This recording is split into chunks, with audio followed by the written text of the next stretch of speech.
Welcome to Wild Cowboy Tales. Before we begin, please tell me where you're listening from. In the wild land where law is a luxury, where red dust covers every footprint and gunshots echo through barren canyons, a story of survival and unwavering trust is woven. An Apache girl, hunted like an animal, fleeing from her own tribe, places all her hope in a man she just met, a lone cowboy with a heart as tough as the Wild West itself. Will that fragile trust be strong enough to withstand a world that wants to tear her apart? Chapter 1: The Canyon's Whisper. The desert sun, a malevolent eye in a bleached sky, beat down on the red earth, baking it to a brittle crisp. Every gust of wind was a curse, stirring up fine, crimson dust that coated everything: the gnarled mesquite, the thorny chala, and the desperate, heaving lungs of a girl named Nahimana. Her Apache moccasins, once supple and swift, were now worn thin, her feet a map of cuts and blisters. She ran not from hunger or thirst, though both gnawed at her, but from the relentless, silent fury of her own people. Days blurred into a nightmare of flight. She had once known these canyons, their hidden springs and secret passages, as intimately as her own breath. Now, they felt like a labyrinth designed by a vengeful spirit, each turn leading deeper into a desperate gamble. The shame of her transgression, whatever it was a physical weight on her back, heavier than the small deerskin pouch that held her few meager possessions. But shame was a luxury she couldn't afford. Survival was the only prayer she knew. Her pursuers were ghosts, swift and silent, masters of this unforgiving land. She could feel their eyes on her, even when she saw no one. A broken twig, a disturbed stone, a distant hawk's circling beak was a sign, a whisper of their approach. They hunted not with shouts and war cries, but with the chilling patience of a wolf pack. Nahimana knew their methods. She knew their determination. And she knew that to be caught meant not just death, but a fate far worse, a public shaming that would echo through generations. She stumbled, knees buckling, and fell against a rock face, scraping her cheek. The metallic taste of blood mingled with the grit in her mouth. Her throat was raw, her vision swam, but the image of her father's stoic face, etched with disappointment, spurred her on. She had dishonored him, defied the ancient ways. The council had spoken. She was an outcast, a spirit walker condemned to wander until the desert claimed her, or until Hurricane brought her back for judgment. A faint sound, a rustle in the dry brush. Her heart leaped into her throat, hammering against her ribs. She pressed herself flat against the sun-warmed stone, her small frame almost invisible against the ochre hues. It was too close. They were too close. She clutched the worn, stone-tipped knife she carried, its blade cold against her palm. It was a meager defense against seasoned warriors, but it was all she had. She waited, her breath held, every muscle tensed. Minutes stretched into an eternity. The rustling didn't come again. Had it been a lizard, a trick of the wind? Or were they playing with her, toying with their prey? The thought sent a fresh wave of terror through her. She needed water. Desperately. There was a hidden spring, a small seep deep within the twisting royals of the Devil's Backbone, a place only the Apache knew. If she could reach it, she might gain a few hours, a few drops of precious life. With renewed resolve, she pushed herself up, her legs protesting. She began to move again, a shadow darting between rocks and sparse scrub, her movements fluid despite her exhaustion, a testament to her upbringing. She didn't look back. Looking back was for the dead. Meanwhile, miles away, across a sprawling expanse of red rock and sagebrush, a different kind of solitude held sway. Jess Rattlesnake Kincaid sat atop his dun-colored mare, sundown, surveying the unforgiving landscape. His weathered face, framed by the brim of a dust-caked Stetson, was a roadmap of hard living, sun-crinkled eyes, a lean jaw stubbled with a few days' growth, and a mouth that rarely smiled. He wasn't looking for trouble, but in this corner of Arizona territory, trouble had a way of finding him. Jess was a man of few words and even fewer attachments. He'd seen enough of humanity's ugliness to prefer the company of his horse and the vast, indifferent wilderness. A former scout, a drifter, and sometimes a hired hand, he had a reputation for being fast with a gun and even faster at disappearing when things got too complicated. He was on his way to nowhere in particular, just following the dusty trails and a vague notion that there might be work in the silver mines north of Apache country. His sharp eyes, accustomed to scanning horizons for movement, caught a flicker. Not an animal. Something different. It was far off, barely a speck, but moving with a frantic urgency that immediately put him on edge. Jess drew his Winchester from its scabbard, resting it across his saddle horn, his gaze narrowing. Indians, outlaws, or just some poor soul lost in the unforgiving heat. He preferred to avoid all three. He nudged Sundown forward, cautiously. The sun was dipping lower now, painting the sky in fiery oranges and purples, but offering no real respite from the heat. The air grew heavy with the scent of dust and distant mesquite smoke. He dismounted a mile or so from where he'd seen the movement, tethering Sundown in a small arroyo. He moved on foot, his boots silent on the packed earth, his hand resting instinctively on the polished grip of his Colt Peacemaker. As he drew closer, he saw her, a young Apache girl, now more than 17, clad in buckskin that was torn and stained. She was huddled beneath a scrub oak, her head bowed, her shoulders shaking. Her exhaustion was palpable, a heavy cloak around her. He noticed the blood on her cheek, the fear etched onto her features even from a distance. And then he saw the tracks. Many tracks. Apache. And recent. Jess Kincaid had a strict policy, mind your own business. He'd seen enough bloodshed between settlers and natives to know that getting involved was a fool's errand. But there was something in her posture, a raw, primal despair, that snagged at something deep within him. He remembered another face, another time, another helpless soul he'd failed to save. He eased closer, keeping to the shadows, until he was within a stone's throw. He could hear her shallow, ragged breaths. She looked up suddenly, her eyes wide with animalistic terror, fixing on him. For a moment, she looked ready to bolt, or to scream, or to strike out with the small knife clutched in her hand. "Easy, girl," Jess said, his voice a low rumble, rough from disuse but surprisingly gentle. He held up his hands, open and empty. "I ain't gonna hurt ya." Nahimana stared, her mind struggling to process the sight of this white man. His clothes were strange, his face rough, but his eyes held a flicker of something she hadn't seen in days, a lack of immediate threat. She'd been taught to fear them, the Bilagana, the White Eyes. They took land, they killed indiscriminately, they brought disease. Yet, this one stood there, unarmed, his voice soft. "You're in trouble," Jess continued, slowly lowering his hands, but keeping them visible. "Runnin' from your own, ain't ya?" He glanced at the tracks again, then back at her. "They ain't far behind." Her gaze darted to the horizon, then back to him, filled with a desperate, pleading urgency that transcended language. She spoke, her voice hoarse, in Apache. "They hunt me. They will take my spirit." Jess didn't understand the words, but he understood the terror. He'd seen it enough times. "Can't help ya if I don't know what you're sayin', girl." He scratched his chin, a conflict warring within him. "Why they after you?"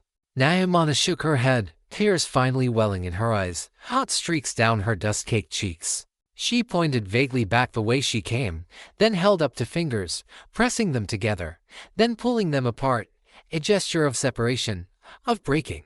"Broken bond," she tried in a few broken English words she'd picked up from traders, then quickly reverted to Apache, more a sob than a speech. "They will kill me. Or worse. My father, he let them." The full weight of her situation hit Jess. Running from her own tribe, condemned, with nowhere to go. And he, a lone cowboy, was the only soul she'd encountered who wasn't actively trying to kill her. He was her last, desperate chance. He could ride away. He could pretend he hadn't seen her. Let her face her fate. It wasn't his fight. But then he remembered the image of her, small and broken beneath the scrub oak. He remembered the look in her eyes. And for the first time in a long time, Jess Kincaid felt the familiar, uncomfortable prickle of something akin to responsibility. "All right," he said, the word tasting like ash in his mouth. "All right. But you gotta listen to me. You gotta do exactly what I say." He extended a hand, not to touch her, but as an offer, a silent pact. "Come on.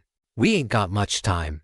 Nahimana hesitated for a heartbeat, her eyes searching his, looking for any trace of deceit, any hidden trap. All she saw was weariness, a grudging acceptance, and perhaps a faint spark of something like honor. She looked at her trembling hands, at the dusty ground, then back at the man who stood before her, an unlikely beacon in her dark world. She had nowhere else to turn. Trusting him was an act of pure desperation. It was trusting the wolf to guard the lamb. But she had no choice. She slowly nodded, a single, definitive movement. Her hand, small and trembling, reached out and grasped his calloused fingers. The touch was fleeting, a fragile bridge between two worlds, two souls. It was a silent agreement, an unlikely alliance forged in the crucible of fear and the vast, indifferent expanse of the Arizona desert. Good, Jess said, his grip firm for a moment before releasing her. Now, can you ride? She nodded again, more confidently this time. Riding was as natural as breathing for her. All right then. My horse is a ways back. We gotta move fast. You keep quiet, and you keep your eyes open. If you see anything, you tell me. Understand? Yes, she whispered, her voice barely a breath. Understand. As Jess turned and began to move, Nahimana followed, her gaze sweeping the horizon, her senses on high alert. The setting sun cast long, distorted shadows, turning familiar rock formations into monstrous shapes. She felt a flicker of hope, a tiny, fragile flame in the darkness that had consumed her. She was hunted, yes, but for the first time in days, she wasn't alone. She was with a Bilagana, a white eyes, a stranger whose name she didn't know, whose motives were a mystery. But for now, he was her only hope. And that, in the brutal landscape of the American West, was everything. The canyon whispered around them, a promise of hidden dangers and untold fates, as the unlikely pair vanished into the gathering twilight. Chapter 2. The Tracker's Shadow. The air cooled rapidly as dusk bled into night, bringing with it the desert's other face, a vast, star-dusted canvas alive with the chirping of crickets and the distant howl of a coyote. Jess moved with unpracticed stealth, Nahimana a silent shadow behind him. He glanced back once, seeing her slight form, her head swiveling, eyes wide and alert, scanning the deepening gloom. Despite her exhaustion, her hunter's instincts were keen, a testament to her heritage. They reached sundown, tethered patiently in a narrow arroyo. The mare nickered softly, nudging Jess's hand. He quickly removed his Winchester from the scabbard and handed Nahimana his canteen. She drank deeply, greedily, the cool water a balm to her parched throat. "Can you ride bareback, or do you need a saddle?" Jess asked, his voice low. Nahimana shook her head. "I ride like the wind," she managed, her English still fractured but understandable. She moved to Sundown's side, stroking the mare's neck, a moment of unexpected connection between girl and beast. Jess helped her mount, then swung up behind her. Sundown shifted, accustomed to carrying a single rider, but accepted the added weight without complaint. Jess wrapped the reins around his left hand, his right resting on the Winchester, which he now held ready across his lap. "We gotta keep moving," he murmured, close to her ear. "They'll be following your tracks. They'll be good, too."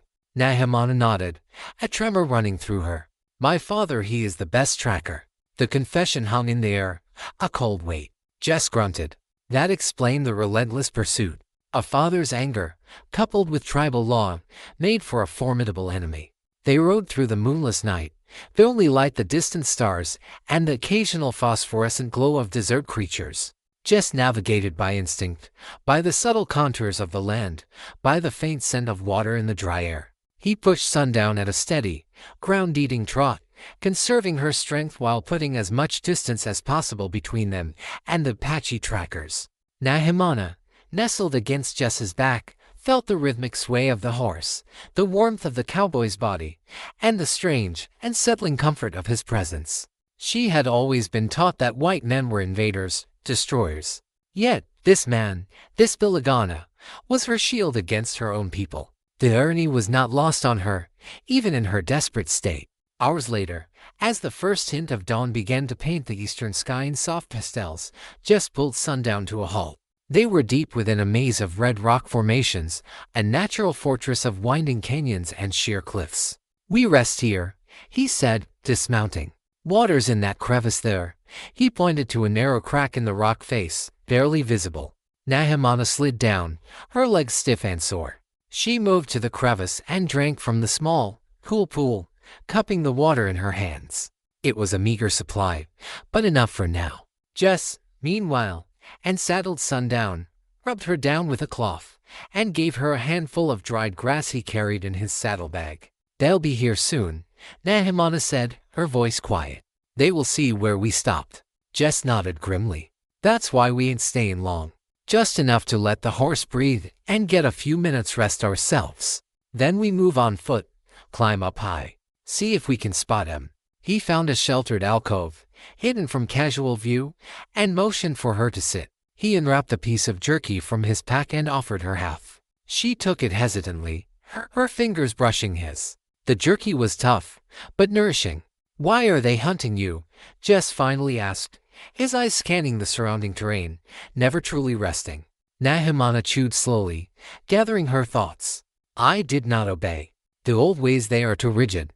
She paused, then continued, choosing her words carefully in broken English. "There was a boy, from another tribe, not Apache. He was kind.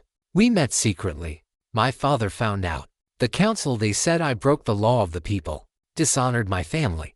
My father, he agreed. I must be brought back to suffer the judgment." Jess grunted. He'd heard of such things. Tribal laws, often harsh, designed to maintain order and purity within the community. But a girl, exiled for a forbidden love, it seemed unnecessarily cruel. He thought of his own past, of choices made, and paths regretted. "They'll punish you," he stated, not a question. She nodded, her eyes downcast. "Maybe death. Maybe worse. Shaming. To be forgotten. To have no name among my people." Her voice trembled.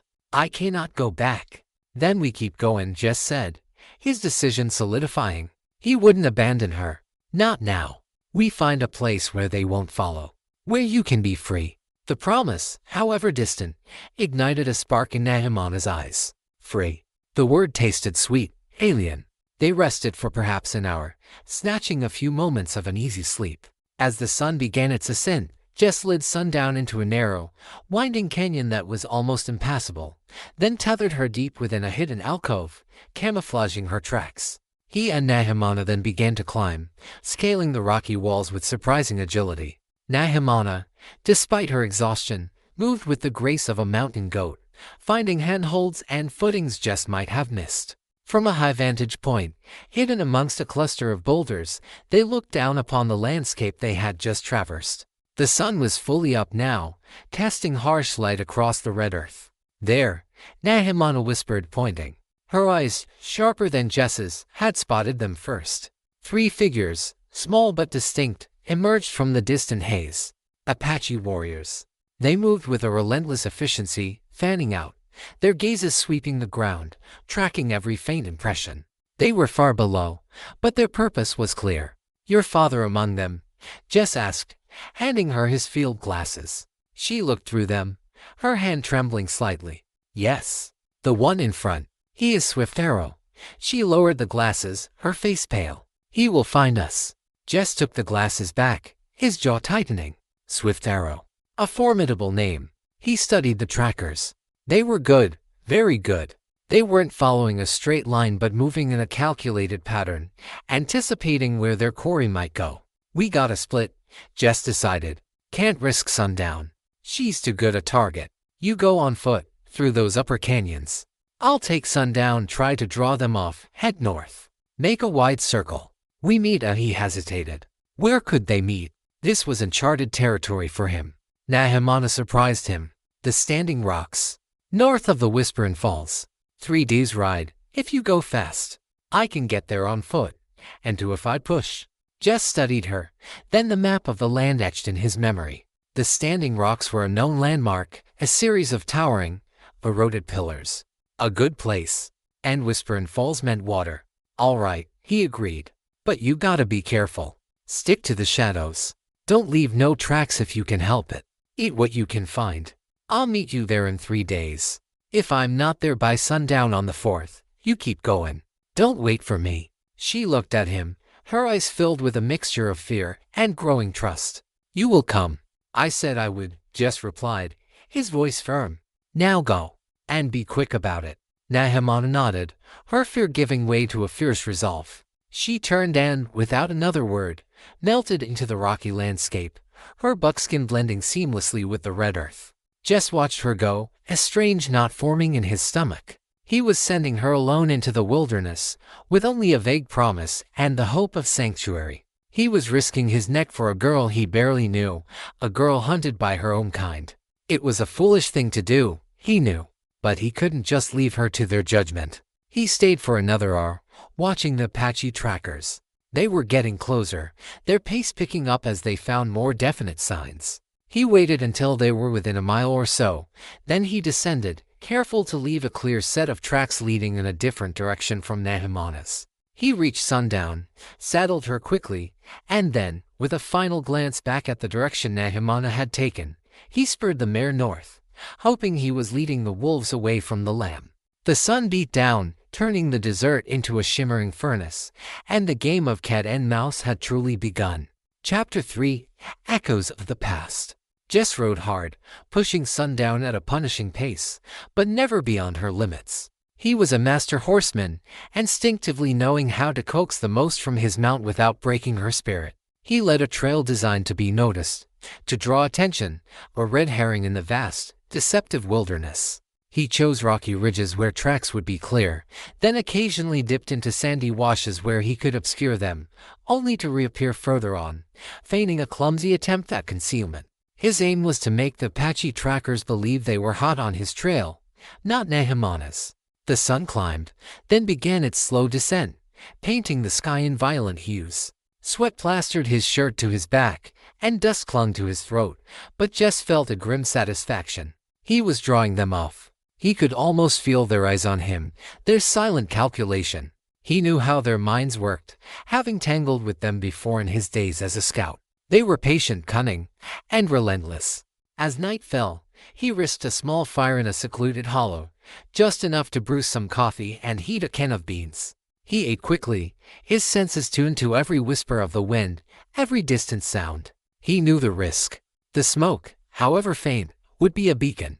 But he also needed to maintain the illusion that he was alone, somewhat careless cowboy, not a decoy. He thought of Nahimana, alone in the canyons, relying on her instincts and his vague promise. A flicker of unease went through him.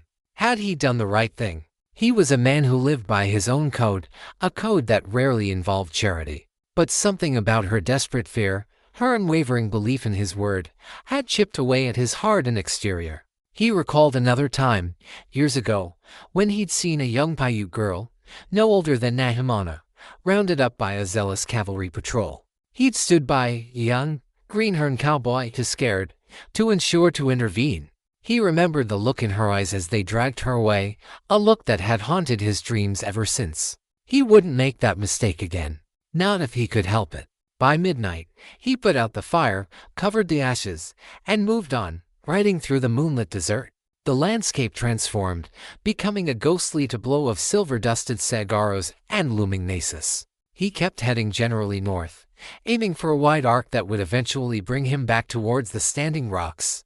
The next day was a blur of dust, heat, and constant vigilance. He saw no direct sign of the Apache, but he felt their presence, a prickle on his neck. He knew they were there, somewhere, probably flanking him, trying to cut him off, to identify his true intentions. He kept up the charade, making himself visible just enough, then disappearing, keeping them guessing. He watered Sundown at a remote spring, always keeping an eye on the horizon. As he knelt, his hand on the Colt, a distant memory surfaced. A lone trapper, dead at a spring, a single Apache arrow in his back. He was playing a dangerous game.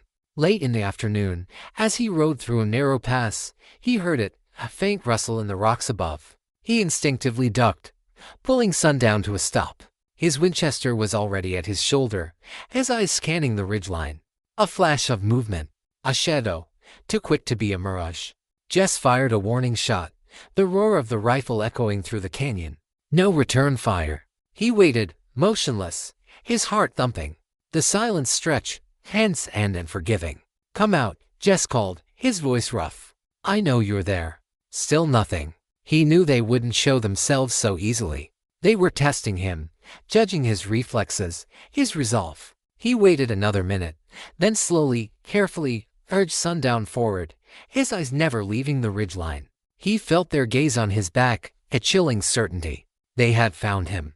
Or rather, he had successfully led them to him.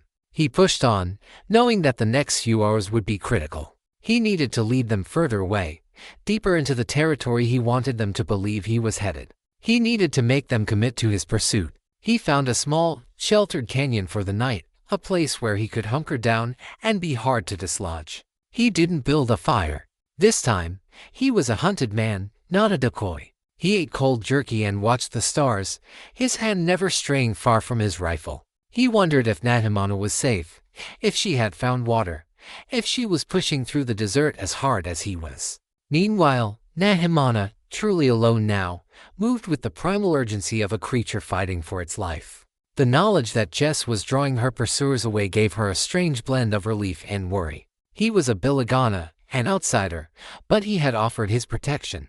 It was a debt she knew she might never be able to repay. She traveled light, her only possessions the small deerskin pouch with a few dried berries and the stone knife. She navigated by the stars, by the shape of the mesas, by the almost imperceptible changes in elevation that marked the paths to the standing rocks. Her Apache upbringing had ingrained in her a profound understanding of the land, a deep respect for its harsh beauty and its unforgiving dangers. She found tiny pockets of water, seeps in the rocks that would have been invisible to an untrained eye. She ate what edible plants she knew, the bitter roots and the sweet pulp of certain cacti.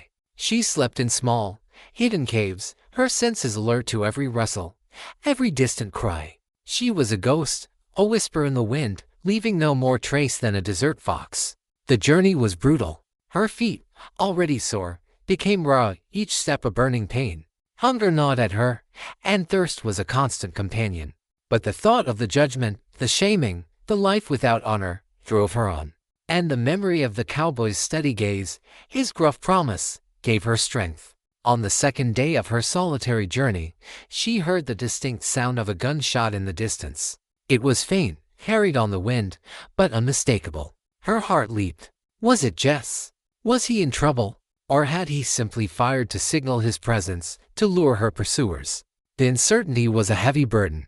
She longed to go towards the sound, but she knew she couldn't. She had to trust his plan. She had to reach the standing rocks. She pushed herself harder, ignoring the protests of her body, her mind focused only on the destination. The standing rocks were sacred ground, a place of ancient spirits. Perhaps there, she would find not just safety, but answers. As the third day dawned, Nahimana saw them in the distance, the towering, monolithic pillars of the standing rocks, piercing the blue sky like the fingers of a giant. They were still miles away, shimmering in the heat haze, but their sight filled her with a profound sense of relief. She had made it. Almost. But as she descended into a wide, sandy wash, her keen eyes caught something else. Tracks. Fresh tracks. Not just her own, nor Jess's. These were different. Boot prints, but not regular cowboy boots. Bigger. And mixed with horse tracks that didn't belong to Sundown. And the scent of stale tobacco. And something else, something metallic and sickly sweet. A cold dread seeped into her bones. This was not the Apache. This was something else. She quickly hid among a clump of mesquite, her small knife clutched tight. She knew the dangers of the desert extended beyond her own people. There were outlaws, prospectors, men driven mad by the sun and greed. Men who respected no law, no custom. She watched, hidden, and then she saw them. A ragged band of men, perhaps 5 or 6, riding slowly, their eyes sweeping the canyon. Their clothes were dirty, their faces hard and unshaven. They were armed with rifles and pistols, and a wicked glint in their eyes. They looked like vultures, picking over the bones of the land. Nahimana froze, barely breathing. This was a new, unexpected threat. A threat far more unpredictable than the relentless pursuit of her own kin. She was caught between two fires, hunted by tribe, now possibly stumbling into the den of wolves. Her only hope lay in silence and invisibility, and in the memory of a solitary cowboy, making his wide, dangerous arc across the desert, unaware of the new peril awaiting her at their meeting place. Chapter 4: A Fragile Alliance. Jess Kincaid rode through the 4th day with a growing sense of unease. He had effectively drawn off the Apache trackers, or so he hoped. He'd led them on a wild goose chase, through canyons and over plateaus, deliberately leaving signs that indicated he was heading towards the distant silver mines. He hadn't seen them for a full day, a fact that either meant he'd lost them, or they had finally given up on him and turned their attention back to Nahimana. The latter thought gnawed at him. He pushed Sundown harder now, aiming for the standing rocks. The landscape was becoming more rugged, the ground littered with volcanic rock and strange, twisted formations. He reached the Whispering Falls just as the sun began to dip below the horizon, bathing the canyon walls in a final, golden light. The falls were a trickle, a modest stream tumbling down a mossy rock face, but the sound of water was a symphony to his ears. He dismounted, letting Sundown drink, while his eyes scanned the surrounding area. No sign of Nahimana. A cold prickle of fear ran down his spine. Had she made it? Or had his efforts been in vain? He checked the area for tracks, knowing that she would have been careful, but hoping for some subtle sign. He found nothing, only the faint imprints of desert animals. The silence of the canyon was both beautiful and terrifying. He made a small, quick camp, just enough to get some rest. He didn't light a fire, and willing to risk revealing his position to anyone who might be lurking. He ate cold jerky and hardtack, his thoughts consumed by the young Apache girl. He had committed himself to her, a rare and dangerous thing for a man like him. The night passed slowly, filled with the sounds of the desert. Jess slept little, his hand resting on his rifle. As the first hints of dawn appeared, he was already up, saddling Sundown. He would search the area around the standing rocks, circle it, look for any sign. He spent the morning combing the intricate network of canyons and arroyos surrounding the monumental rock formations. The standing rocks themselves were imposing, ancient sentinels carved by wind and time, casting long, shifting shadows. He called out Nahimana's name a few times, a low, guttural sound, hoping for a response, but only the echo answered him. By midday, a feeling of growing despair began to settle in. Had she been caught? Had she succumbed to the harshness of the desert? Or worse, had she run into other trouble? He spotted something then, high up on a narrow ledge, near one of the smaller pillars. A disturbance, subtle but distinct. A small cairn of stones, deliberately placed. He dismounted, tied Sundown, and began to climb. He reached the ledge, his breath coming in ragged gasps. The cairn was clearly a marker. He moved closer, his eyes sharp. Tucked beneath the stones was a small, crudely carved wooden bird, a hawk, and beside it, a fresh sprig of sage, placed with care. His heart leaped. It was an Apache sign, a message, not one of distress, but a sign of presence, of intent. He looked around, his gaze sweeping the landscape. He was being watched. Nahimana, he called out, his voice strong now, filled with renewed hope. Are you here? A moment of silence, then a faint rustle from the rocks above him. He looked up, his hand hovering over his Colt, and then he saw her. She emerged from a crevice, her buckskin blending almost perfectly with the rock. Her face was smudged with dirt, her hair a tangled mess, but her eyes, though weary, shone with a fierce light. She held her small knife, ready. You came, she whispered, her voice hoarse with relief. Jess nodded, a rare, faint smile touching his lips. Told you I would. You all right? She nodded, then descended the last few feet with effortless grace. As she landed, she stumbled slightly, her exhaustion suddenly evident. Jess reached out a hand to steady her. What's wrong? He asked, noticing a new tension in her posture, a different kind of fear in her eyes. Not alone, she whispered, glancing nervously around the canyon. Other men. White men. Bad men. Near the big rocks. Last night. Jess's face hardened. Outlaws. Just what they needed. How many? 5. Maybe 6. They had many horses. Many guns. They were looking for something. Talking of gold. Riches, she shivered. They are dangerous. All right, Jess said, his mind already calculating. We can't stay here. The Apache are probably still looking for you, even if I led them off. And now these varmints. He looked at the standing rocks, a formidable natural fortress. We need to get to higher ground. A place they won't expect. Nahimana pointed to a towering pillar, its peak almost lost in the sky. There is a cave. High up. A secret place. Only a few know. My people, they go there for ceremonies sometimes. It is hidden. Jess looked at the sheer rock face, then back at Nahimana. Can we get a horse up there? She shook her head. No. Only on foot. But the cave is big. Holds water. Food. We can wait there. Jess weighed their options. They couldn't outrun both groups. Hiding seemed their best bet. And a hidden cave, high up, sounded promising. All right, he agreed. Lead the way. But we gotta move quiet. like ghosts, and leave no trace. Nehemana nodded, her fear replaced by a renewed sense of purpose. She began to lead him through a labyrinth of narrow passages, hidden crevices, and steep climbs. Jess, despite his cowboy boots, followed her with surprising agility, his years in the saddle and on the trail having honed his agility. Sundown was tethered in a well-hidden alcove, with enough water and forage to last a few days. The climb was arduous, a grueling ascent that tested every muscle. Nehemana moved with a silent grace, pointing out handholds, always watchful. Jess was impressed by her resilience, her unwavering determination. She was no longer just a frightened girl, she was a survivor, a true daughter of the desert. Finally, after what felt like an eternity, they reached a narrow, almost invisible opening in the rock face, concealed by a cluster of gnarled junipers. Nehemana slipped through, and Jess followed, squeezing past the tight entrance. They emerged into a vast, cool cavern. The air was still, ancient. A thin shaft of light from a high fissure illuminated the space, revealing a large chamber, with smaller passages leading off into darkness. There was a natural seep of water, forming a small, clear pool, and signs of ancient fires. It was indeed a place of sanctuary. "We're safe here, for now," Jess said, holstering his Colt. He sank to the floor, exhaling deeply, the tension finally beginning to drain from his body. Nehemana moved to the water, drinking, then splashing some on her face. She looked at Jess, her eyes soft with gratitude. "You saved me." "Again?" Jess grunted. "Still got a ways to go, girl.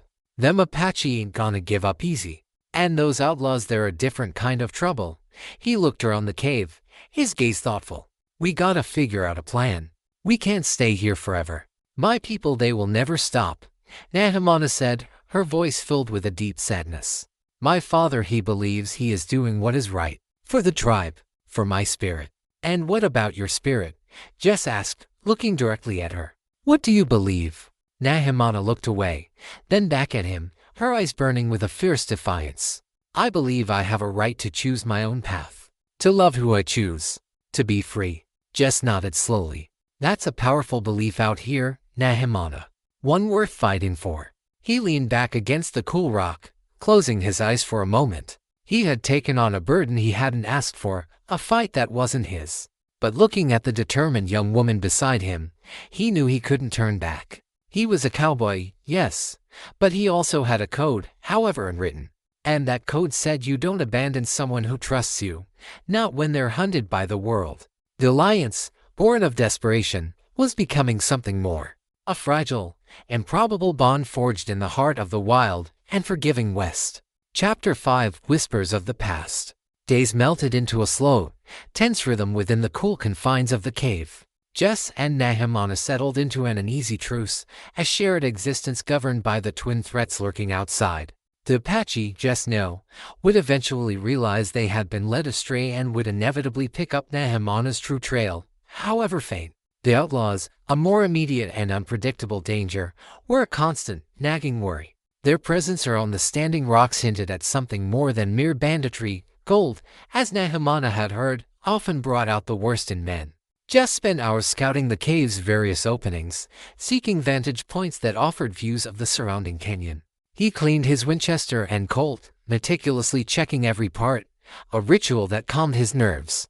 Nehemana, for her part, was a tireless guardian. Her senses, honed by a lifetime in the wilderness, were sharper than his. She could hear the subtle shift of wind, the distant cry of a hawk, the almost imperceptible movement of a lizard, translating them into warnings or reassurances. During the long, quiet hours, they began to speak more, bridging the gap of language and culture. Jess, a man of few words, found himself listening more than talking, intrigued by Nehemana's perspective. She spoke of her people, the Apache, not as the fierce and forgiving pursuers he now knew them to be, but as a community with rich traditions, deep respect for the land, and a spiritual connection to the world around them. "My people are good," she insisted one evening, as the last rays of sun painted the cave entrance a fiery orange. "They have laws to keep us strong, to protect us." "Then why do they hunt you like an animal?" Jess asked, his voice low, not unkind. Nehemana sighed, a deep, weary sound. The boy, he was not Apache. He was from the Yavapai. Our tribes, they have fought for generations. Not always, but the old hatreds run deep. My father is a respected warrior, a leader. To allow his daughter to love a Yavapai, it is a great dishonor. She looked at her hands, twisting them in her lap. It weakens the tribe in the eyes of others. It goes against the ancient pacts. So your love, it caused trouble. More than trouble, it was seen as a betrayal, a breaking of the sacred bonds. The council said my spirit was tainted, that I must be purified, or cast out forever. She paused, her voice trembling. My father could have saved me. He could have argued for me. But he chose the tribe. He chose the old ways over his daughter. Her voice cracked with sorrow. He let them condemn me. Jess listened, a grim understanding dawning on him. He knew about traditions, about the iron grip of expectation, about fathers and sons, and daughters. His own father, a stern and unforgiving man, had disowned him for choosing the wild over a settled life. The parallels, though different in culture, were stark in emotion. What about the boy? Jess asked. Where is he now? Nahimana's eyes welled with tears. They found him. They drove him away. Said if he ever returned, they would kill him. He went north, towards the mountains. I do not know if he lives. The raw pain in her voice struck a chord in Jess. He'd known love, briefly, years ago, before the wilderness had claimed him completely. He remembered the ache of loss, the emptiness. So they want to make an example of you, Jess surmised. To show no one can defy the tribe, not even the chief's daughter. She nodded. It is so. They would rather see me dead or shamed than let me choose my own life. They fear change. They fear losing what they have left. Her gaze drifted to the cave entrance, to the world outside. But I will not let them. I will not be broken. Her resolve was fierce, and it solidified something in Jess. He wasn't just protecting a frightened girl, he was protecting a spirit, a defiant spark of individuality in a world that sought to crush it. He saw something of himself in her, a stubborn refusal to be confined by others' expectations. All right, Jess said, standing up and stretching. Then we fight for that freedom. He walked to the cave entrance, hearing out. Those outlaws are a problem. If they find this cave, we're in a worse spot than out in the open. They continued to monitor the outlaws from their hidden perch. Nahimana, with her extraordinary eyesight, was the first to notice their movements. They weren't just passing through. They were meticulously searching the area around the standing rocks, particularly at the base of the tallest pillars. They looked for something specific, Nahimana observed one afternoon, watching through Jess's field glasses. They dig. In the shadows of the big rocks. Gold, Jess murmured. Always gold. He knew the stories. The old legends of lost Spanish mines, of hidden Apache caches. The standing rocks were ancient, and many a tale was woven around them. The presence of the outlaws forced a dilemma. They couldn't leave while the outlaws were so close, potentially blocking their escape routes. But staying meant risking discovery. And if the Apache caught up, they'd be trapped between two deadly forces. We need to get rid of them, Jess said, a grim determination in his voice. Or at least scare them off. Nahimana looked at him, her eyes wide. How? They are many. And armed. We got the element of surprise, Jess replied, checking the action on his Winchester. And we know this ground better than they do. We hit them hard. Make 'em think there's more of us than there is. Make 'em think it ain't worth the trouble. He began to formulate a plan, drawing on his experience as a scout and a survivor. It would be risky, a desperate gamble, but it was their only way out. He would use the terrain, the shadows, and their combined knowledge to turn the tables. He would become the hunter, if only for a short, violent time. Nahimana watched him, her fear warring with a growing sense of courage. She had always been taught the Apache way of fighting, of stealth and cunning. She had never seen a white man fight with such calculated aggression, such a cold, hard focus. But she trusted him. She had to. Her life, her freedom, depended on it. The fragile alliance was about to be tested in the crucible of fire and blood. Chapter 6, The Gauntlet. The sun, a blazing forge in the cobalt sky, beat down on the standing rocks, turning the ancient monuments into shimmering towers of heat. Below, the outlaw camp was a crude affair, a cluster of worn tents and bedrolls near a smoldering fire. The 5 men were a rough-looking lot, their faces hardened by greed and desperation, their movements clumsy and loud compared to the silent grace of the Apache. They cursed and spat, their voices carrying faintly on the dry air as they tirelessly dug around the base of the towering rock formations. Jess and Nahimana had been observing them for 2 days, meticulously mapping their patterns, their weaknesses. They knew their sentry rotations, their meal times, their drinking habits. The outlaws were careless, overconfident, believing themselves masters of this remote corner of the desert. That, Jess knew, would be their undoing. "They're getting sloppy," Jess murmured to Nahimana, watching through his field glasses. "Getting frustrated too. Means they're closer to finding something or giving up. Either way, our time is short." "We attack at dusk?" Nahimana asked, her voice steady. She had absorbed his plan with a chilling clarity. "Just before," Jess corrected. "Give us enough light to see what we're doing, but enough shadow for cover. We hit the main camp, make a lot of noise, then disappear into the rocks. Scare him good. Make him think this place is cursed." His plan was audacious, relying on psychological warfare more than brute force. They were 2 against 5, but they had the terrain, surprise, and Nahimana's intimate knowledge of the canyons. As the sun began its slow descent, painting the sky in violent streaks of orange and purple, Jess and Nahimana descended from their hidden cave. They moved like wraiths, Jess with his Winchester, Nahimana with her small knife and a handful of rocks she had carefully selected. She also carried a pouch of dried cactus spines, a trick she'd learned for setting small, painful traps. They circled the outlaw camp, approaching from 2 different directions. Jess positioned himself on a rocky outcrop overlooking the main camp, Nahimana a little further down, hidden among a cluster of boulders near their horses. "Remember the signal," Jess whispered, more to himself than to her. 3 shots. Then you create a diversion. Noise. Confusion. Aim for the horses, but don't kill them if you can avoid it. Just scatter 'em."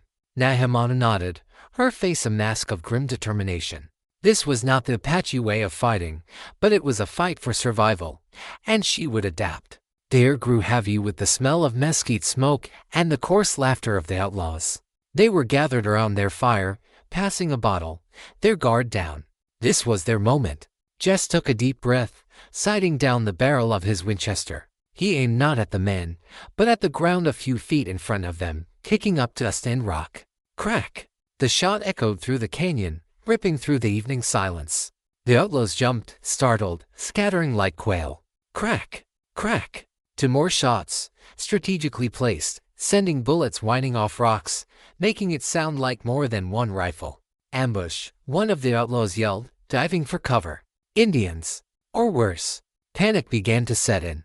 This was their cue. From her position, Nahimana let out a piercing Apache war cry, a sound designed to chill the blood. Then she began to roll the rocks she had gathered, sending them clattering down the slope towards the outlaw horses. She followed with a flurry of slingshot-like throws, launching the cactus spines at the horses' flanks. The horses, startled by the noise and the sudden pricks, reared and whinnied, breaking their tethers and bolting into the deepening twilight. The outlaws cursed, their attention divided between the unseen threat on the ridgeline and their stampeding mounts. Jess continued to fire, carefully, intermittently, making sure each shot sounded like a different shooter. He yelled too, a guttural, indistinguishable shout that added to the chaos. "Get 'em, boys," he roared, trying to mimic a gang leader. "Flank 'em. Don't let him get away." The outlaws, already disoriented, heard the shouts, the scattering horses, and the relentless, unseen gunfire. They couldn't tell how many attackers there were, or where they were coming from. Their leader, a grizzled man with a missing ear, yelled, "They're everywhere. It's a trap. Get out. Get out now." One of the outlaws, attempting to retrieve his horse, was hit by a strategically aimed bullet from Jess, a graze to the leg, enough to wound but not kill, sending him screaming to the ground. That was the final straw. "Run!" the one-eared leader screamed, abandoning his search for gold and scrambling for the nearest escape route on foot.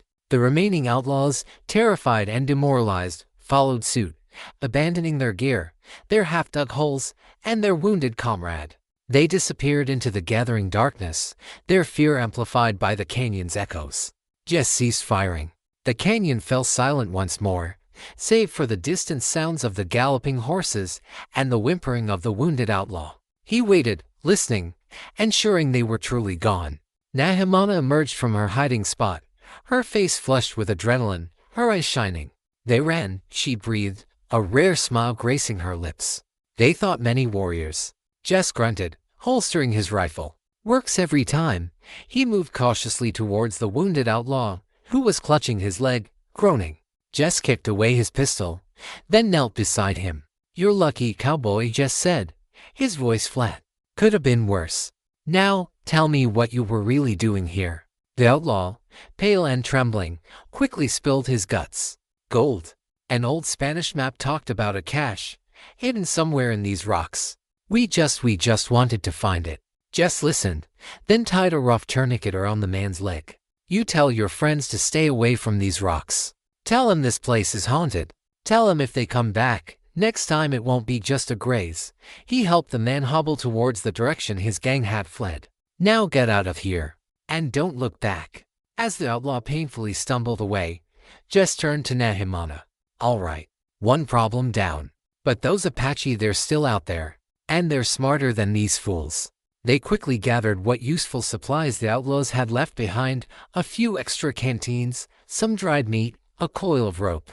It was a meager haul, but useful. We should go now, Nahimana urged, her eyes still scanning the horizon. Before they come back, or before my father arrives. Jess nodded. You're right. We got a head start now. But we gotta keep moving. We gotta get across the river. Into the high country. He looked at her, his gaze intense. It's gonna be even tougher now. You ready? Nahimana met his gaze, her jaw set. I am ready. Her voice was firm, resolute. She had faced down death. She had stood with a Billigana against a band of desperate men, and she had won.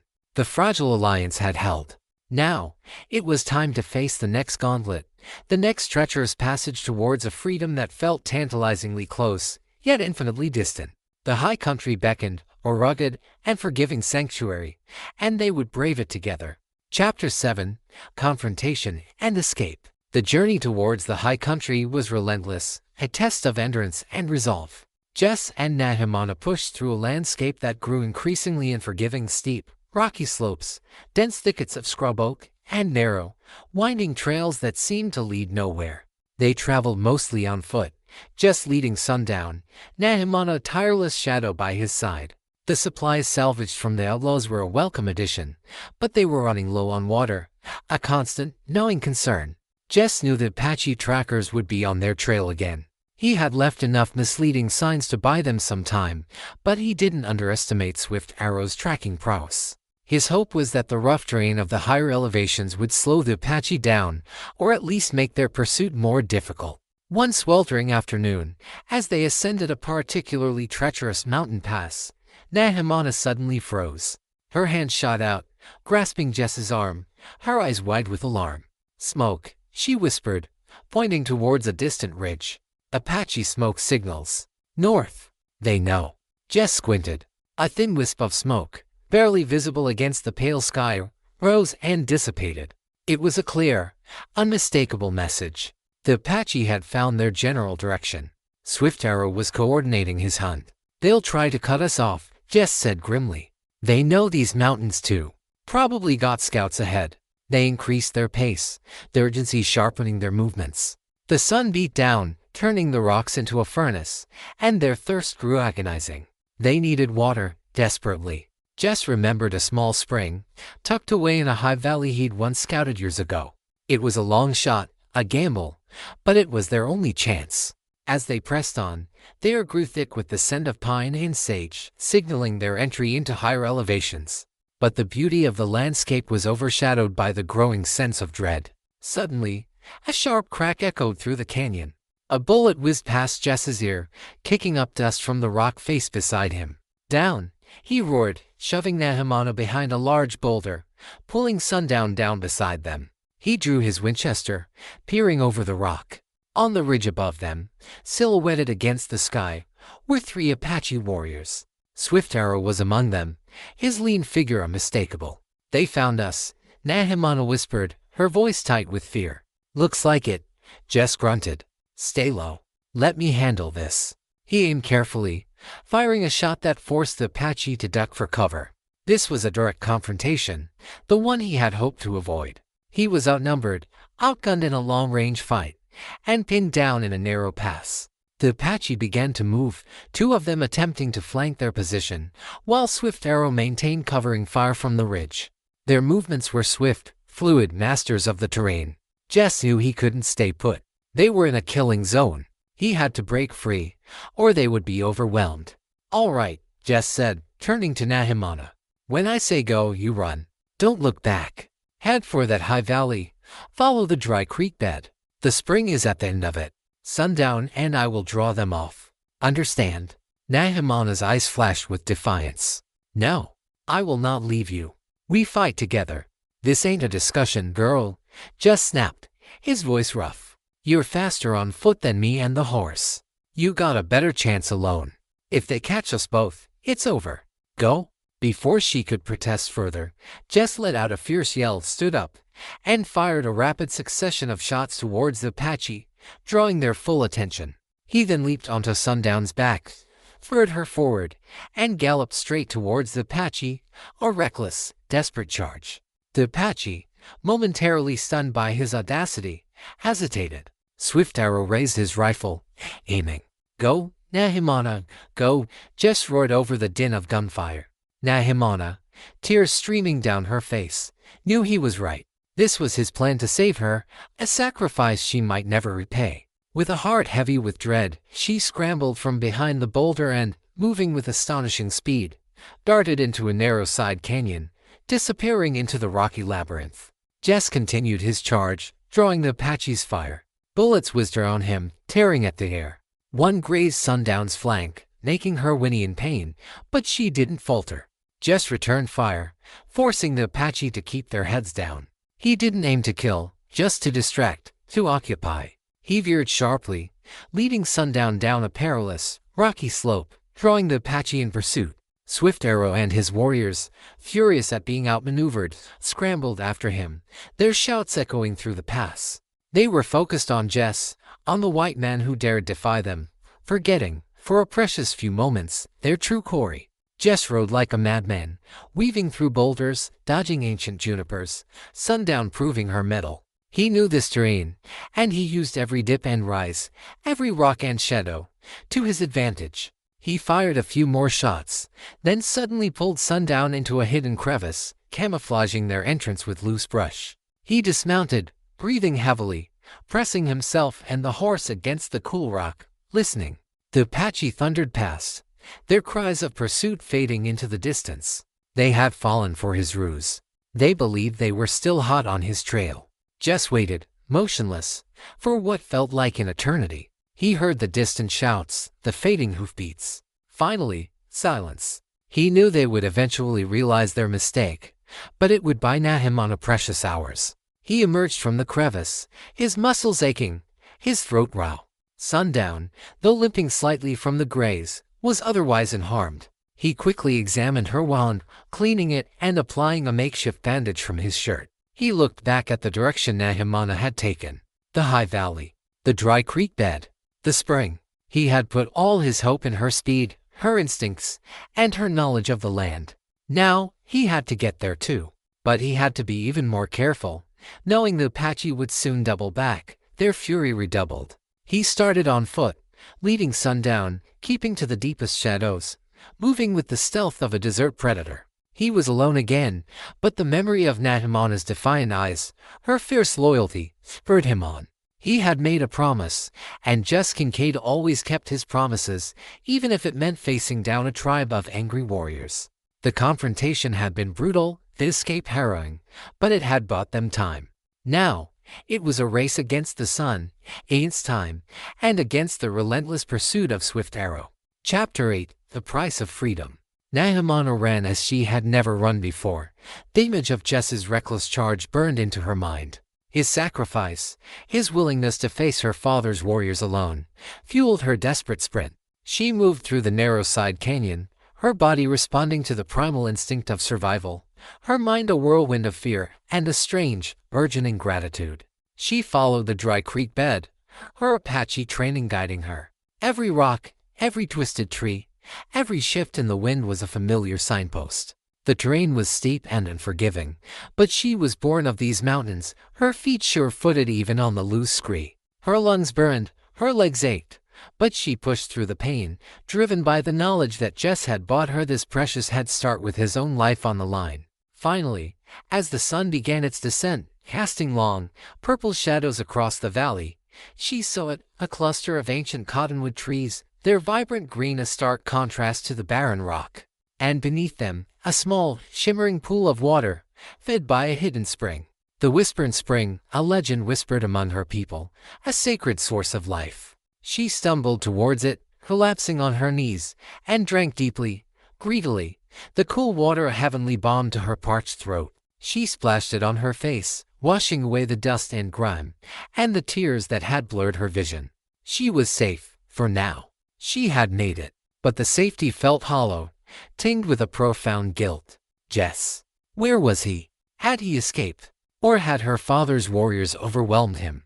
The thought sent a fresh wave of despair through her. She owed him her life, her freedom, and she didn't even know if he was alive. She found a small, sheltered alcove within the rock face overlooking the spring, a perfect lookout. She settled there, her small knife clutched in her hand, her eyes scanning the approach, waiting. Waiting for the Apache. Waiting for Jess. The night was long and cold.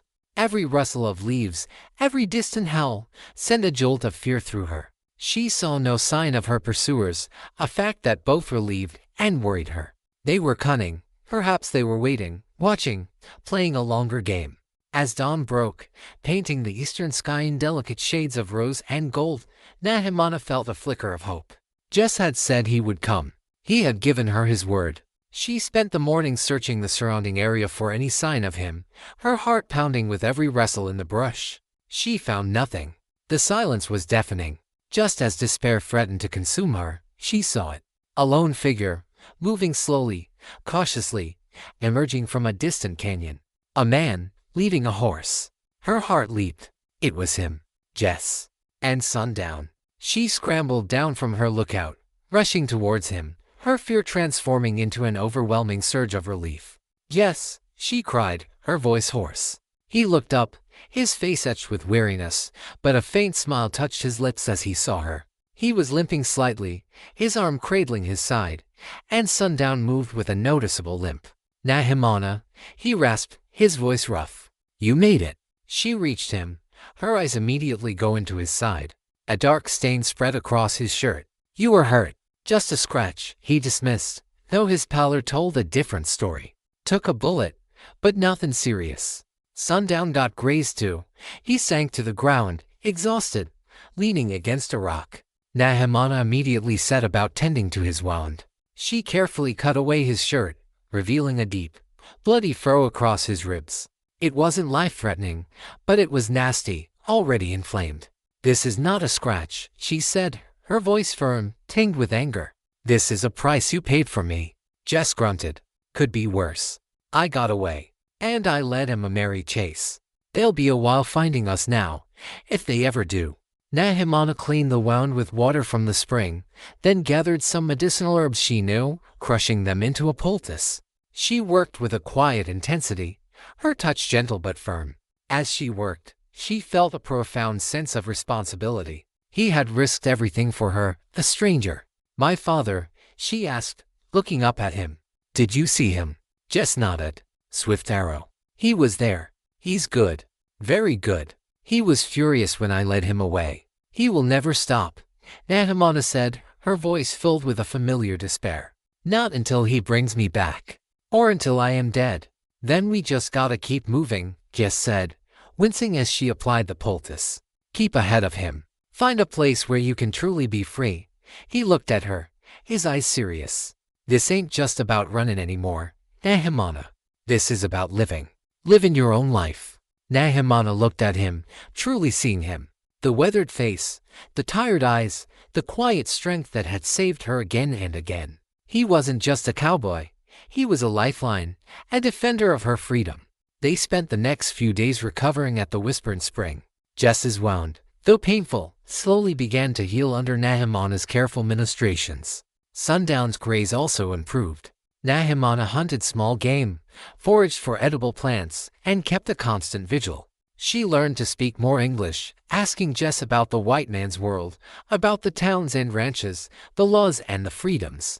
He spoke little, but what he said was honest, direct. He spoke of a world that was expanding, pushing into the wild, a world where the old ways of the Apache were rapidly being encroached upon. A world where a girl like Nahimana might find a different kind of freedom, or a different kind of confinement. One evening, as the stars began to pepper the darkening sky, Nahimana sat by Jess, a small fire glowing between them. "You do not talk much of yourself," she observed. Jess looked into the flames. "Ain't much to tell. Just a man who prefers the open spaces to crowds. Seen enough trouble to know when to keep my distance." "Why did you help me?" she asked softly. "You could have ridden away. No one would have known." Jess was silent for a long moment. He reached into his pocket and pulled out a worn, silver locket, tarnished with age. He opened it, revealing a faded photograph of a young woman with kind eyes. "My sister," he said, his voice softer than she had ever heard it. "She ran off with a drifter. They found her months later, dead in a ditch. Nobody cared. Nobody helped her." He closed the locket, his jaw tight. "I wasn't there for her. I swore I wouldn't let that happen again. Not if I could do something about it." Nahimana looked at the locket, at the pain etched on Jess's face. The silence that followed was filled with unspoken understanding. His past, his wound, had driven him to save her. It was a revelation that deepened their fragile bond, transforming it from a desperate alliance into something far more profound, a shared understanding of loss, of the fight for survival, and the enduring human need for freedom. The price of her freedom had been his pain, his blood, and the reopening of old wounds. But for Jess, it was a price worth paying. Chapter 9, Unmasking the Truth. As Jess's wound healed and Sundown's limp lessened, a profound shift occurred between the cowboy and the Apache girl. The initial desperation that had bound them together slowly transformed into a deep and spoken respect, a quiet camaraderie forged in shared hardship. Nahimana, no longer the frightened, hunted refugee, began to shed the layers of fear, revealing a keen intelligence, an unyielding spirit, and a remarkable resilience. Jess, for his part, found himself opening up, however subtly, to the young woman who had seen the raw, vulnerable parts of him. They continued their journey deeper into the high country, a land of pine forests, snow-capped peaks in the distance, and roaring rivers fed by glacial melt. This was a different kind of wilderness, colder, more rugged, but it offered more cover, more places to hide, and more bountiful game. Jess, with his tracking skills, easily found deer and wild turkeys, and Nahimana, with her knowledge of edible plants and berries, supplemented their diet. But the shadow of Swift Arrow still loomed. Jess knew his pursuit would be relentless, a matter of honor for the Apache chief. He constantly scouted ahead, looking for any sign, any indication of their pursuers. One evening, huddled around a small, smokeless fire deep in a canyon, Nahimana finally decided to reveal the full truth of her transgression, a truth that weighed heavily on her spirit. "There is more," she began, her voice barely a whisper, her eyes fixed on the dancing flames. "About why he was so harsh." Jess looked at her, his gaze steady, encouraging. "You don't have to say anything you don't want to." "I must," she insisted. "You risked your life for me. You deserve to know the full truth." She took a deep breath. "The boy Kai, the Yavapai, he was not just a boy I loved." Her voice trembled. "He was also a warrior, a scout for the American soldiers." Jess's eyes widened, a grim understanding beginning to dawn. "This changed everything. He came to our lands, not just to see me," Nahimana continued, her voice filled with shame and sorrow. "He came to observe, to report, to learn our weaknesses. He was an informer." The silence in the small canyon was heavy, broken only by the crackle of the fire. Jess felt a cold knot form in his stomach. This wasn't just a forbidden love, it was a devastating breach of trust, a betrayal of the highest order in tribal society. "I did not know at first," she pleaded, her eyes welling with tears. "I truly believed he loved me. He spoke of peace, of a world where our tribes could live together. He spoke of a life away from the old feuds. She looked at Jess, her eyes desperate for him to understand. I wanted to believe him. I wanted to believe in a different future. When did you find out? Jess asked, his voice softer than she expected. Just before my father found us. I overheard him speaking, in a language I recognized, to a white scout. He was giving information about our hunting routes, our water sources, the number of our warriors, the location of our women and children. Her voice broke. He was selling my people to the Bilagana. Jess understood the gravity of her confession. It wasn't just dishonor, it was potential genocide for her tribe. Her love, however innocent, had become a weapon against her own people. My father, she continued, he did not just condemn me for loving the Apache. He condemned me for unknowingly aiding a spy, for bringing danger to our doorstep. He saw me as a traitor, even if I was ignorant. Her voice was a raw, choked sob. He said I had poisoned our future, that I was a broken spirit, and worthy of the Apache name. Jess was silent for a long moment, processing the enormity of her revelation. Her father's rage, his unforgiving pursuit, suddenly made terrible sense. He wasn't just upholding tradition, he was protecting his people from an existential threat, and his daughter had inadvertently become part of that threat. So, they hunt you not just for a broken bond, Jess finally said, his voice heavy, but because they fear you, fear what you represent, what you could still reveal. Nahimana nodded, wiping away her tears with the back of her hand. They fear I still have knowledge, that I could still be used, or that others in the tribe might also be swayed by the white man's promises. They must make an example of me, to ensure no one else dares to walk a similar path.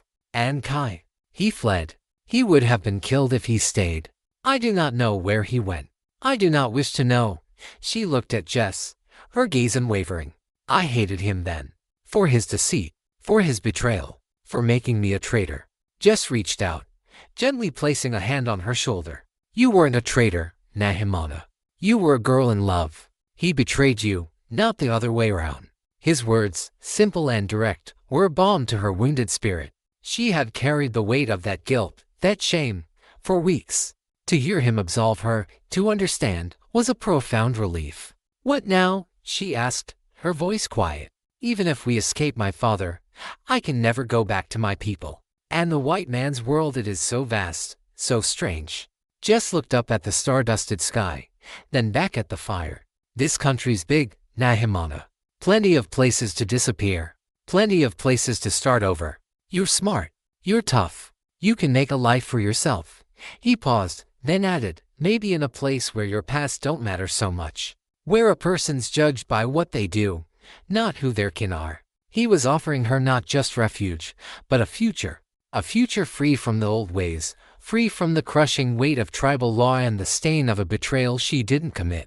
It was a daunting prospect, but for the first time in a long time, Nahimana felt a flicker of hope that wasn't tied to mere survival. The truth, once unmasked, had changed the nature of their journey. It wasn't just a flight from her father's wrath, it was a quest for true freedom, for a new identity beyond the confines of her past. Jess Kincaid, the solitary cowboy, had become more than a protector. He was a guide, leading her not just across the land, but towards a new understanding of herself and her place in a changing world. The high country stretched before them, vast and full of unknowns, but for Nahimana, it no longer felt like an endless prison. It felt like a blank canvas, waiting for her to paint her own destiny. Chapter 10, Final Stand. The high country was a world away from the sun-baked canyons of Nahimana's birth, a realm of towering pines, glacial streams, and crisp, thin air. Jess and Nahimana had found a temporary sanctuary in a remote hunter's cabin, abandoned for the season, high in a secluded mountain valley. It offered warmth, shelter, and a degree of safety they hadn't known since their journey began. Jess had patched the roof, mended a broken window, and they had stocked it with game and foraged berries. For a week, they lived in a fragile peace, a semblance of normalcy that felt both foreign and deeply comforting. Nahimana practiced her English with Jess, learning about the white man's tools, their customs, their strange ways of looking at the world. Jess, in turn, found a quiet strength in her presence, a connection he hadn't realized he craved. He even allowed himself a few fleeting moments of hope, a thought that maybe, Just maybe, this solitude with her could be more permanent than any life he'd ever known. But the peace was an illusion, a temporary reprieve. Jess knew Swift Arrow would not give up. A chief, a father, whose honor and tribe's safety had been breached by his own daughter, would pursue relentlessly. It was only a matter of time. One morning, as Nahimana was gathering firewood near the cabin, Jess, who was mending a saddle strap, felt a prickle on the back of his neck. The air, usually still and quiet, seemed to hum with a subtle tension. His years in the wilderness had taught him to trust these instincts. He looked up, his eyes scanning the ridgeline above the cabin. Nothing. But then he saw it, a small, almost imperceptible glint of sunlight reflecting off something metallic. A rifle barrel. Nahimana, get inside. Now, he roared, leaping up, grabbing his Winchester. She looked up, startled, then saw the direction of his gaze. Her eyes, sharp as a hawk's, instantly registered the threat. She dropped the wood and sprinted towards the cabin, a blur of buckskin against the snow-dusted ground. Crack! A bullet splintered the wood of the cabin door just as Nahimana threw herself inside. Jess returned fire, aiming at the glint, forcing the sniper to duck. "They're here," Jess said grimly, chambering another round.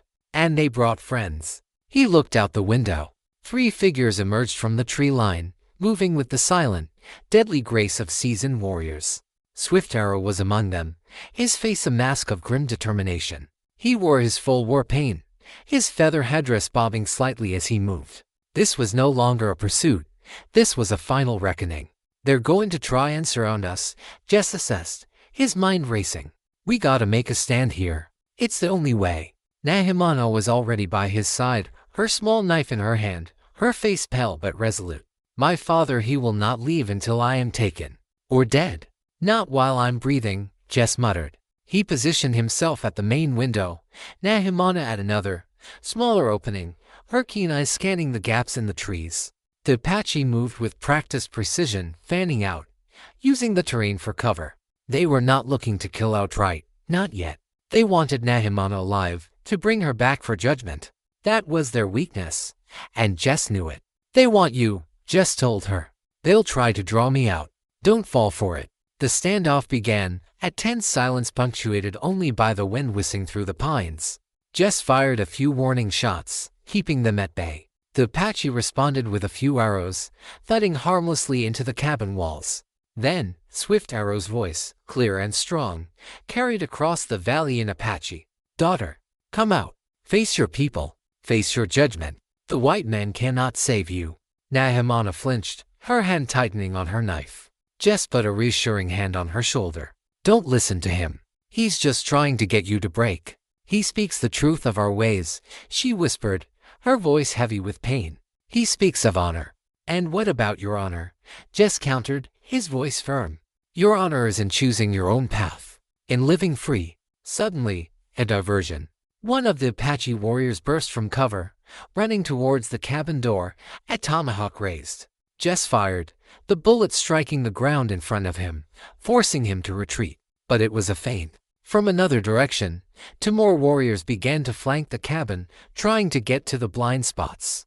"Hold them off," Jess yelled, moving quickly to cut them off. The battle for the cabin was short and brutal. Jess, a crack shot, used his Winchester with deadly precision, aiming to wound, not kill, to drive them back without inflicting unnecessary casualties. Nahimana, surprisingly, found her own strength.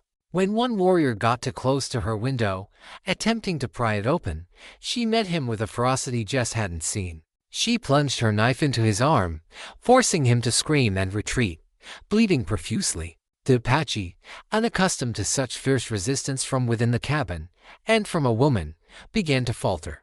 They had underestimated the cowboy, and they had certainly underestimated Nahimana. Finally, as silence fell again, Swift Arrow emerged from cover, his face grim, his eyes burning with a mix of fury and grudging respect. He saw his wounded warriors, their retreat, and then wavering defiance emanating from the small cabin. He raised his hand, a gesture of cessation. He spoke again, his voice echoing, this time calmer, heavier.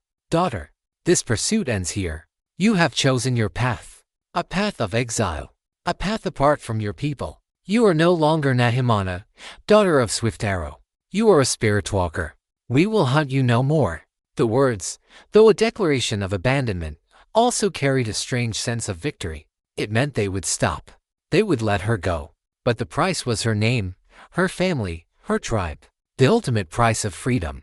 Nahimana stood motionless, tears silently streaming down her face. She had won her freedom, but at a cost she could never truly repay. She watched as her father, Swift Arrow, turned and, without another glance, led his wounded warriors back into the forest, disappearing as silently as they had come. The valley was quiet once more, a profound, aching silence. Just lowered his rifle, the tension slowly draining from him. He walked over to Nahimana, who was still staring at the empty tree line, her shoulders shaking.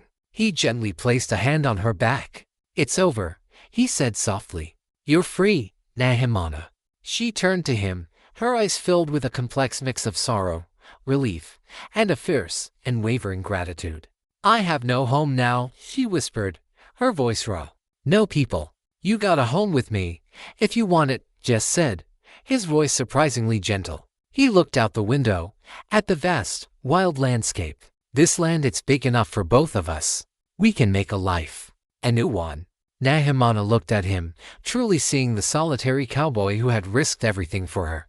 She saw not just a protector, but a kindred spirit, a man who understood the yearning for freedom, the ache of loss, and the quiet strength of carving out one's own destiny. He was a Bilagana, an outsider, but he was the only one who had truly seen her, truly believed in her. She reached out, her hand gently touching his, a gesture of profound trust and acceptance.